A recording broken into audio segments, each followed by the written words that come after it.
you think? What's the difference? Okay, so obviously your dad kind of boxed a little bit. Yeah, just a little bit. Your son boxed a little bit, bit. right? What's the difference as a daughter and a mother watching? I mean, is it different levels of anxiety or?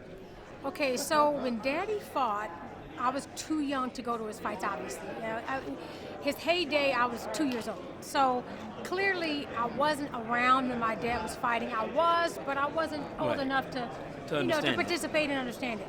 But growing up, 8, 9, 10 years old, I went to Daddy's last fight against Trevor Burbick in 1981. So I was like junior high age. So I knew on his way out that he was pretty special. Yeah. But definitely. I saw, the hoochies. I saw the guys that hang on. You know about the hoochies, everything. bro. Yes, definitely. So I saw that at a young age, and I saw the hangers-ons, and I saw that at a very young age. So I was already acclimated at a young age as to what boxing and the kind of people that it attracts, good and bad. I got nervous at Daddy's last fight because he was out of shape and he shouldn't have been fighting. Right. And so, yes, the anxiety was there. And after Daddy lost that fight, I was like, please don't fight again. Like, we were crying. Right. So that anxiety is one thing. Watching Nico fight is on a whole nother level. Right. It's my son. Yeah, definitely. So actually watching my dad, horrible at 11 years old, horrible. But my son is that 1,000 times. Right.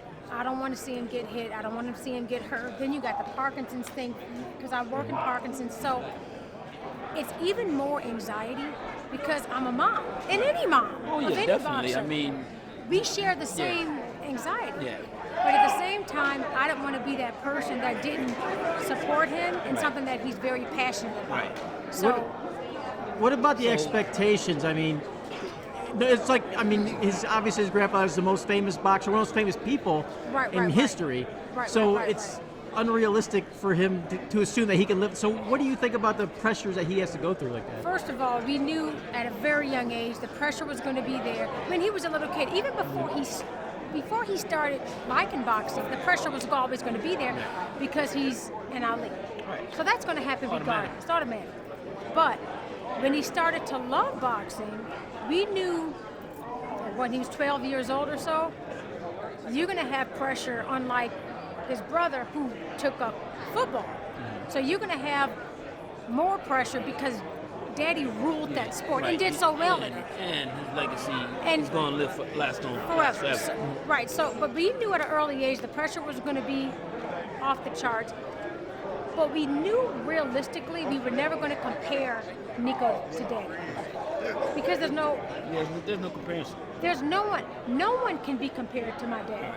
So we knew offhand he wasn't going to come close to Daddy, but at least he can live his dream, but he can do the humanitarian side that Daddy did so well. Last question. What does he have what similar traits does he have though? Of Daddy? In the ring or out? Because he has both. Yeah, both, yeah. Okay, so in the ring, I think Nico, his boxing IQ is getting better and better. And Daddy was a great student. As soon as he saw something he learned, he picked it up. So Nico picks up things very fast. Nico's boxing IQ has increased tremendously since he started. But also, the opponents love him because he's not, a sinister person to fight. So he likes a lot of his opponents, but he can take business and personal and separate it once he steps in the ring. Yeah. All right, let's get ready to get this press conference away. Best of luck to you Saturday night. Good to see you. Thank you guys so much. Thanks.